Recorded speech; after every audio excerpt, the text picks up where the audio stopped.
toute la pétanque sur Pâté Sport.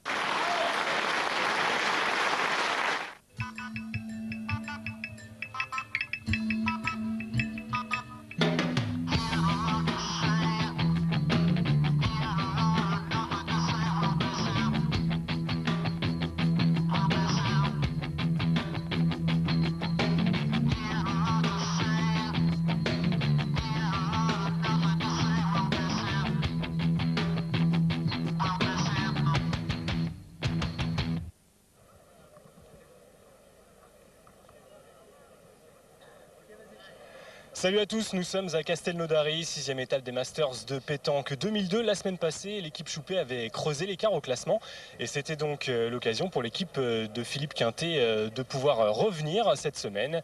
Et hasard du tirage au sort ce matin, les deux équipes s'affrontaient en quart de finale, Jean-Michel.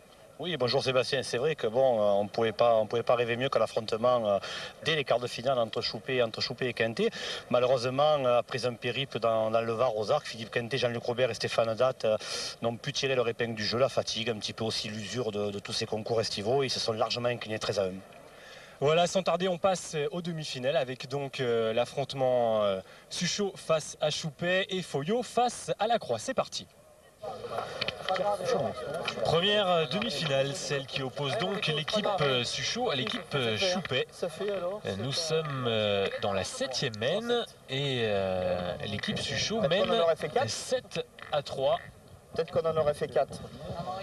L'équipe Suchot, Sébastien, qui a même mené 5-0. Et puis les Parisiens et le Mâconnais ont eu un petit peu un retour de bâton et sont enfin inauguré leur score.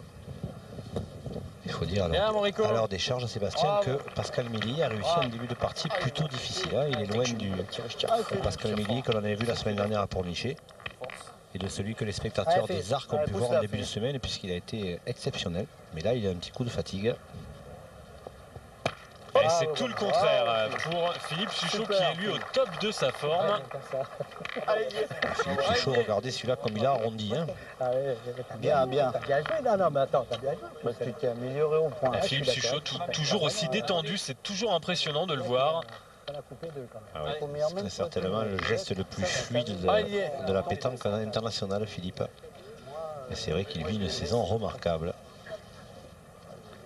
En voilà un autre qui a quand même réussi une saison plutôt convaincante. Bravo. C'est bien frappé également de la part de Didier Choupet. Et vous aurez remarqué, Sébastien, que pour étayer ce que je disais tout à l'heure, Pascal Milly est un petit peu fatigué, c'est Didier Choupet désormais qui tire. On a tourné dans cette équipe pour essayer de ne pas trop laisser partir les champions de France. Daniel Voisin. Voisin absent à Pornichet, mais c'est vrai, on l'avait dit, Fred Perrin avait réussi une très belle prestation. Et la Daniel qui retrouve un terrain qu'on aurait pu croire ne pas être très profitable pour lui, parce que c'est plutôt un terrain d'envoi. En plus, il a pas mal plu du côté de Castelnaudary, c'est plutôt rare ça aussi. Et c'est vrai que le terrain est assez lourd, mais malgré ce, Daniel Voisin, avec son jeu en demi-donnée, arrive à quand même à trouver la bonne carburation. Et la preuve, il a encore fait tirer Didier Choupet à 2 reprises sur cette semaine.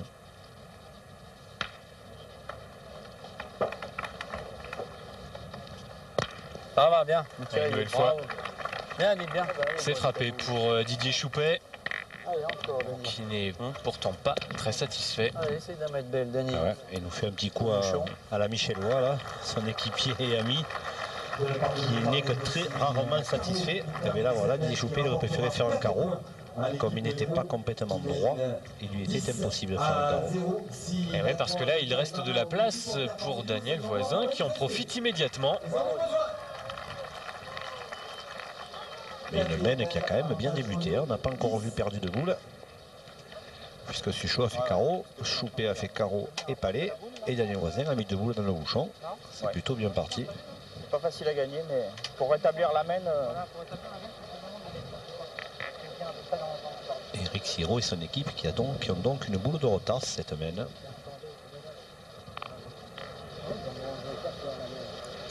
Christian Fasino qui regarde avec attention Eric Siro. Qu'est-ce que ça m'énerve.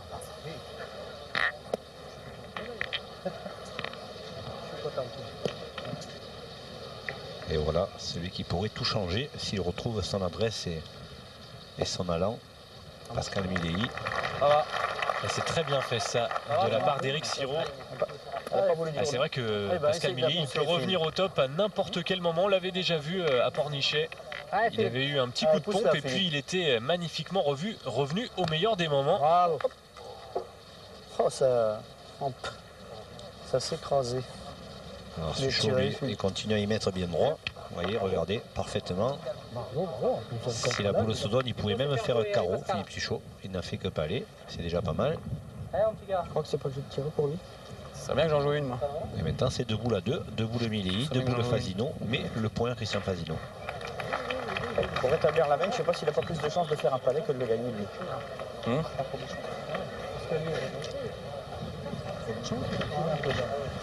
Comme vous voulez.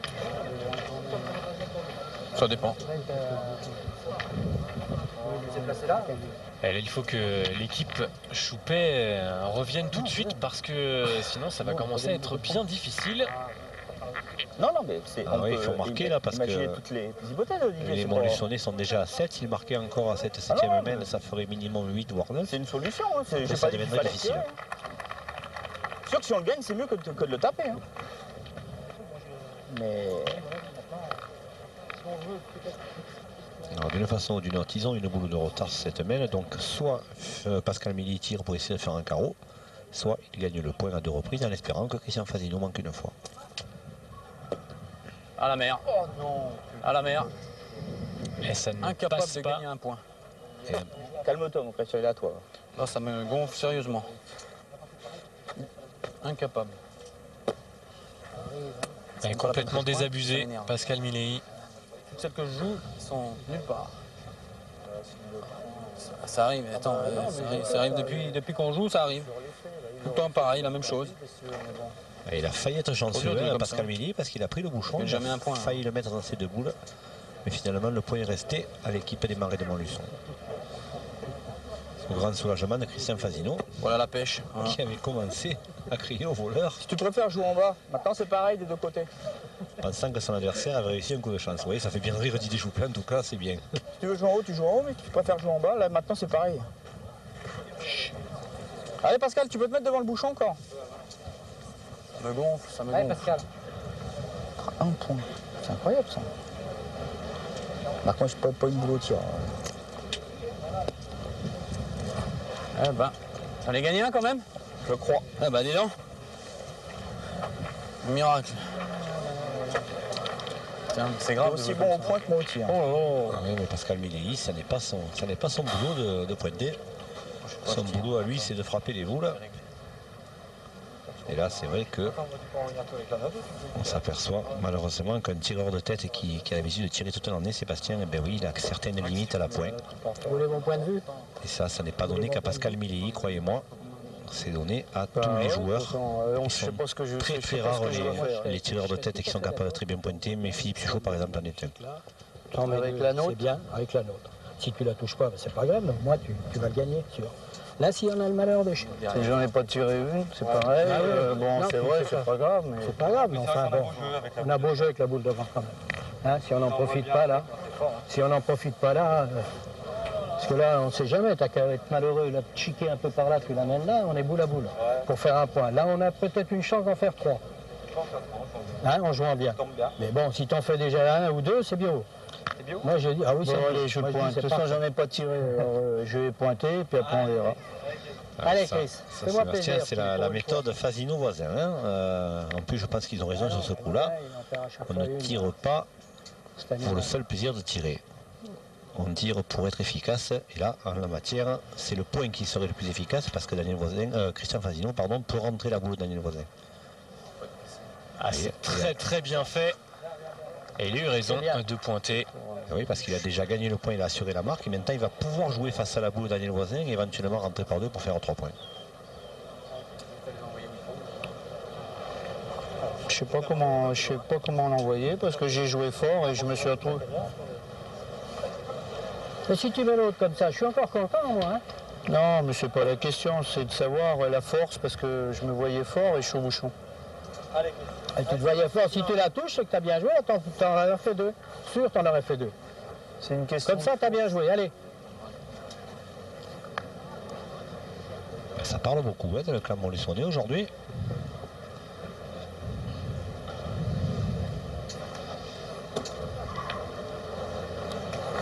Oui, ça va faire 2. Et voilà. Bravo. 2 points de plus pour l'équipe Suchot-Fasino, voisin.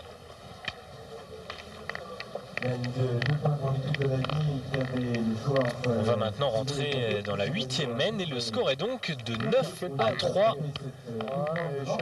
Et là, ça devient de plus en plus difficile pour l'équipe Choupet. L'équipe Choupet qui avait l'occasion de faire un break presque définitif en s'imposant une nouvelle fois dans cette 6e étape. Elle l'a toujours, hein, Sébastien, puisqu'elle n'a pas encore perdu. D'avoir 3, c'est grave, mais c'est pas rédhibitoire. Mais c'est vrai, vous avez raison, c'est vrai que cette équipe parisienne, elle avait l'occasion de gagner ce master, hein, tout simplement. Elle l'a toujours, on l'a dit. Donc si elle remporte cette étape de Castelnaudary, elle deviendra inaccessible pour les autres équipes. Et même si elle sera absente à la prochaine étape à Palavas, puisqu'on l'a déjà dit, chaque équipe observe un tour de repos dans cette édition 2002. Daniel Voisin a pointé. Et il a pris un caillou, semble-t-il. Ah, commencez pas, sinon je vais me mettre en colère. Hein. Oh, oui, c'est pas, j'ai dit une parole dans la partie. En tout cas, c'est bien, c'est que dans cette demi-finale, eh bien, on ne perd pas le sourire. Pas me mettre en colère contre tout le monde quand même. Alors c'est clair que ça chambre pas mal, mais il faut quand même un petit peu expliquer. C'est vrai que Christian Fasino le sait, et tous les téléspectateurs de Pathé Sport le savent. Christian Fasino a quand même l'habitude de ronchonner assez souvent sur les coups de chance de l'adversaire. Il l'a fait la main précédente lorsque Pascal Milly a pris le bouchon. Et là, c'est son équipier par contre qui a pris un gros caillou qui lui a permis de ne pas aller à 2 mètres de ce même bouchon. Et Eric Siro lui a dit: tiens Christian, là tu ne dis rien. Alors voilà ce qui a occasionné sa réaction. Mais c'est quand même dans un bon esprit. Hein. Ah, je suis un peu bas de toute façon. Ah, mais même, Je suis là. pas mal. Ah ouais. Faut y aller, Didier. Faut tirer. Allez. Allez. Ce qui paraît, c'est qu'il y a une superbe tenue. Hein. C'est vrai que cette tenue rouge et blanche est magnifique. Sinon il était bon le but là. De notre ami sponsor officiel, Michael Gage de la maison Cheton, qui habille tous les joueurs de ce master. Eric Siro qui n'a pas repris ce point. Et c'est donc Didier Choupet qui va tirer. Et c'est manqué. Il n'est pas droit. Et il n'est pas droit, Didier Choupet. Ça va pas arranger leurs affaires. Hein. Et là on n'est pas au top. Moi j'ai retiré parce que ça m'est pas trop mal. Eh ben allez, on Didier, qu'est-ce que tu veux faire? On joue pas bien. Et il y retourne Didier Choupet, évidemment. Ah oui, parce que le point d'Eric Siro est perdable. Il est à environ 60 sur le côté. En plus, le bouchon est à 10 mètres. Donc, pour Daniel Voisin, ça pourrait être difficile. Voilà. Et cette fois, c'est frappé.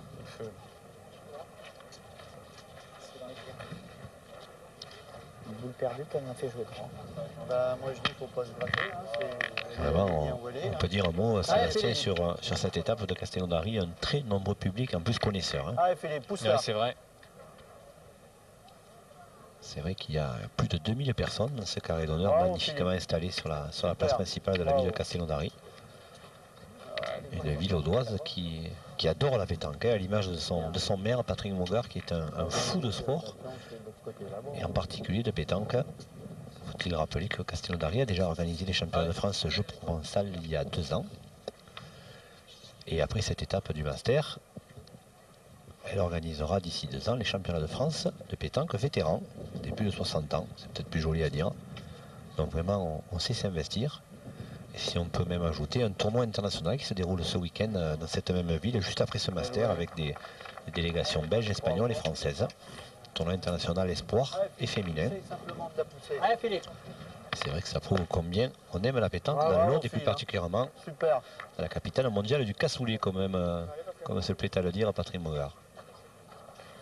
Et c'est vrai que malgré les quelques péripéties au niveau des conditions atmosphériques, eh bien, le public est resté fidèle. Alors si tu descends, c'est pas très grave. Depuis le début de cette compétition, depuis les quarts de finale. En plus, c'est l'un des plus disciplinés, je crois, depuis le début de cette édition 2002 du Master, parce qu'il n'applaudit qu'à bon escient. Il est vraiment réellement discipliné et très très connaisseur de pétanque. En plein dans le dur. Et Pascal Milly qui là vient pointer de belle manière. Alors ça va pas lui rendre le sourire, mais ça va faire du bien à son équipe en tout cas.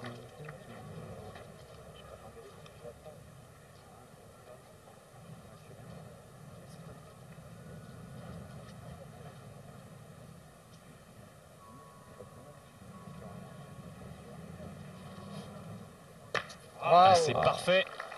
C'est parfait de la part de Christian Fasino. Ah, il ne manque pas grand-chose dans cette équipe. Ils sont tous au top, que ce soit Fasino, Suchot ou voisin. Alors forcément, dans ces conditions-là, eh bien en face, c'est forcément très difficile. C'est ce qu'il a essayé. Et là, Sébastien, il y a gros danger pour les Parisiens et le Mâconnais. Parce que Pascal Milly n'a plus qu'une boule. C'est de venir dans le coup, c'est jamais encore. Et on pourrait se retrouver, pourquoi pas, la dernière semaine sur ce coup-là. Si Fasino et voisin continuent à bien comme tirer. Ta première. Je sais bien. Hein. Si tu retombes, tu peux retomber dans le bouchon ou dans une des boules. Maintenant, tu n'as plus le choix.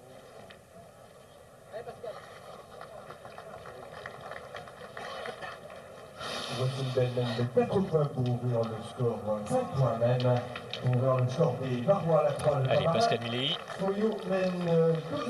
Pascal Milly, il lui faut non seulement gagner le point, mais il lui faut tenter de se mettre face à une des boules blanches pour orchestrer un contre éventuel. Oui, voilà, il est complètement de l'autre côté du jeu, même s'il a bien joué. Je sais, mais... Et là, Fasino n'aura pas de contre, c'est sûr. Ou en tout cas, pas à ses boules, éventuellement au bouchon. Et là, la porte est grande ouverte pour Christian Fasino. Et s'il fait carreau, ça sera terminé.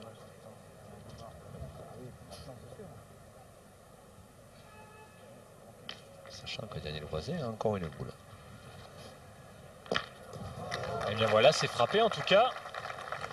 Voilà qui est gagné pour Christian Fasino. Voilà. Et c'est terminé. Victoire dans cette demi-finale de l'équipe Suchot 13-3 face à Choupet. On a fait une sale partie. Daniel.